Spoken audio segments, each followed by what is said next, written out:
বর্তমান সময়ে আরও নিয়মের মধ্য দিয়ে আমরা যারা ফেসবুক প্ল্যাটফর্মে কাজ করছি, কন্টেন্ট ক্রিয়েটর যারা রয়েছেন, তাদের কিন্তু দিন দিন কিন্তু আমাদের নিয়ম বাড়ছে। ফেসবুক কিন্তু আমাদের জন্য অনেক নিয়ম নিয়ে আসছে, অনেক কিছু আপডেট নিয়ে আসছে। এটা কিন্তু আমি মনে করি সকলের জন্যই কিন্তু ভালো। আমরা চাই একটি নিয়মের মধ্য দিয়ে কাজ করতে। অবশ্যই সেই নিয়মের মধ্য দিয়ে কাজ করার ভিতরে একটি বিষয় হচ্ছে, সকল ফেসবুক কন্টেন্ট ক্রিয়েটরদের বেশিরভাগই ভুল তথ্যের কারণে নতুনরা অল্পতে ঝরে যাচ্ছে। কেন তারা ঝরে যাচ্ছে?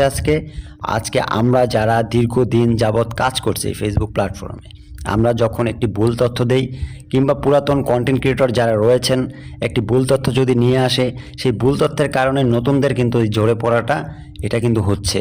আমি বলবো যে সকল পুরাতন কন্টেন্ট ক্রিয়েটরদের জন্য যে নতুনরা যেন আরও উৎসাহিত হয়, নতুনরা যেন এখান থেকে তাদের স্বপ্ন পূরণ করতে পারে, সেই জন্য সঠিক কোনো বার্তা নিয়ে অবশ্যই আমাদের মাঝে যেন তারা আসে। আমরাও চাই একজন কন্টেন্ট ক্রিয়েটর হিসেবে নৈতিকতা থেকে, নৈতিক দায়িত্বের জায়গা থেকে সকল পুরাতন নতুন একত্রিতভাবে কাজ করে এই ফেসবুক প্ল্যাটফর্মে এগিয়ে যাব ইনশাল্লাহ। এই প্ল্যাটফর্ম থেকে আমি অবশ্যই আজকের বার্তা থেকে সকল পুরাতন নতুন কন্টেন্ট ক্রিয়েটরদের বলছি, আপনি কমিউনিটি স্ট্যান্ডার্ড লঙ্ঘন যখন করেন, এই ফেসবুক প্ল্যাটফর্ম থেকে কিন্তু আপনাকে জড়ে যেতে হচ্ছে।